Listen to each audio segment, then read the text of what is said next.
Hi everyone, it's Jen from Vine Styles. I hope you're doing well and that you're staying safe.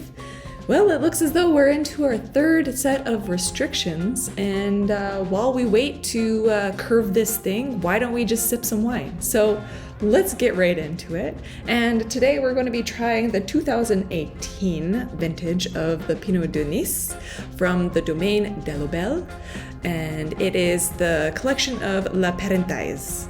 Okay, so let's start talking about this area, guys. This wine is actually going to be from the Loire Valley. The Loire Valley tends to be very, very long. It's located in middle northern France, so there's a variety of climates that happen here, from cool maritime into more of a cool continental in the center of France. And this vineyard, the Domaine Delobel, is actually going to be located kind of between Orleans and Sancerre. We're in the area of Oisly. Spring frost is one of the worst things that can happen to your vineyard. It is a potentially very hazardous thing in the Loire Valley because of that cool continental climate that they have here. But what happens during spring frost is that this is the most gentle time of the grapes. They're budding, they're starting to flower, and just like babies, you can't really leave a baby out in the cold and expect it to really survive, right? So when the vineyards get to -1 to -7 degrees, it can actually damage the budding and the flowering, which in turn will actually reduce the fruit set later in your harvest. And so it's a very, very important thing to try to warm up your vineyard during something like spring frost. Some of the methods that they use to heat up their vineyards are like oil burners or paraffin candles or gas heaters. What they do at Domaine Delobel is they actually use paraffin candles or wax-filled boogies. These are really cool little things. It makes for some amazing pictures, but it helps warm the vines, right? It helps keep those vines alive. So Pineau D'aunis is actually an ancient variety that was growing in the central Loire for a very, very long time, mostly in the areas of Anjou, Samar, and Touraine.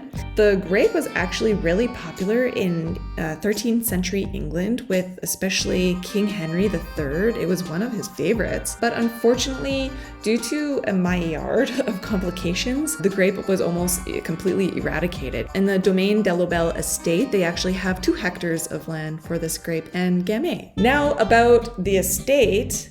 The Delobel estate is actually owned by Benjamin Delobel. He's in his early 30s and he started his vineyard in December 2013. So we can all dream, guys. You know what I love about winemaking and winemaker trends these days is that they are so in tune with their vines and they're so in tune with the land and climate and everything around them, and they're so aware of the impact of their growing on the environment, right? And so this one is actually considered organic in its methods. The vines here consist about 85% of Sauvignon Blanc, which is Benjamin's favorite grape, followed up by his other favorite grapes of Pineau D'aunis and gamay. The soils here are greatly varied. These type of soils really help with the character of what Loire Valley wines taste like. Very mineral driven, but very fruity sort of red wines come from this area. A little bit about the winemaking now. They have to be at a proper state of maturity, so they can't be picked too early or too late. It's very important. Once the picking is done, they bring back the grapes as quickly as possible to the winery so that there's limited amounts of sulfur dioxide used to preserve the grapes. And fun fact, there's actually more sulfur dioxide on a salad that you get from fast food than you would get in a bottle of wine. They're placed in micro vats, so very small batches. And it's going to be temperature controlled, and they're going to be having a cold maceration for about 2 to 3 weeks in order to extract color and aromas. So the aging process lasts from 8 to 10 months in casks, and that just helps marry the flavors together and allow the wine to kind of blend and settle in. Woo! All right, well that's it. Are you guys ready to taste some wine? Wow, it's quite pronounced actually, coming out of the bottle. All right, so let's pour. Ooh, look at that color. It's quite light. Look at that. I'm just gonna go straight in for it. It is a pale ruby. Pale. It's very pale in the color. Wow, it's really, like I'm smelling it already from here. So very similar to Cab Franc in style. It's a little bit more aromatic, I would say. I'm actually getting medium plus intensity of aromas, especially with those red berry fruit aromas. I'm getting more of like a red berry field sort of feel to it. So some more strawberry in there, but there is some blackberry in there as well. So a little bit of darker fruit, more of like a cassis or like a black currant note. And it has this tomato leaf note that's very similar to the Cab Franc with that red berries as well. A eucalyptus leaf note in there, mixed with some dried herbs and some spicy white pepper. As I'm smelling it, it continues to open up, and so it shows me that there's quite a bit of complexity on there, which is amazing, which Loire Valley is known for, guys. Once again, a terroir. So let's try it. All right. Woo.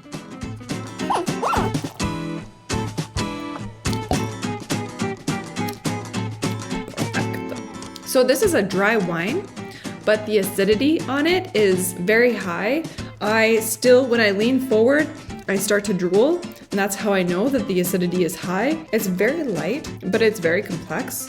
For the flavors, I'm getting more red berry fruits on there, so I do still get the strawberry and some cassis notes, but now I'm getting definitely more rhubarb and some cranberry notes. And I'm getting more minerality, but one of the biggest things about this wine is that it is very peppery, which is really good. It could almost be between elegant and smooth, but it also is very soft, and it almost has a very balanced tannin structure to it. While it's firm, it seems like a good amount of tannin on there. Let's get into food pairings. Right off the bat, charcuterie. Definitely salamis, prosciuttos, things like that. Something with a little bit of peppercorn in there would be great. We could even do like prosciutto wrapped peppers. Otherwise, we could get into some poultry with this because of the lightness of the wine. We could go with either chicken, but I would preferably go with something with a darker meat, something like duck or turkey. We could get into some grilled sausages. And because of the lightness of this wine, you could even go down the route of like some sea fish or like a grilled sablefish or black cod with like a little bit of like a miso sauce as well on it. This would be perfect with that. We could even get into some red meats as well. We could go down a very tender cut of beef, like a filet mignon with some green pepper sauce or something. We could go with something with bacon because of that tiny bit of smokiness and that white pepper that's in there. We could go into some pork ribs or braised pork, going back into like that rib sort of note. We could do some Wagyu beef ribs from that Brent Leg Wagyu place that has like the best Wagyu in Calgary. And it almost drinks a little bit like a Pinot Noir. It's almost like a Pinot Noir made love with a Cab Franc. That's what it reminds me of. Because of that lightness, that flintiness, and because of the pepperiness, I would go with a delicate mushroom, something like, what are they called? Chanterelle. They're like those kind of yellowy, porous sort of mushrooms, very delicate. They have the peppery flavor to it. Anyways, I think that this would go delicious with it. I really love the smell of it. It's quite perfumed. Actually, now that it's sitting in my glass a little bit longer and I'm letting it aerate, it just becomes more and more perfumed. I'm starting to get a little bit more florality on there. So that tomato leaf is turning into a little bit more of a florality, which I think is beautiful. I think you need to try this wine. It's really, really nice. Oh my God. Thanks, Natalie, for always bringing in the fun wines. I love this. I'm sad that that's it. That's all, guys. So if you guys haven't heard yet, we're doing 6 packs, 25% off of the Pineau D'aunis, the 2018 vintage. And the deal is going to last until May 27th. Hope you guys enjoyed and that you continue to stay safe and that I will be able to see you in store someday soon. Bye, guys.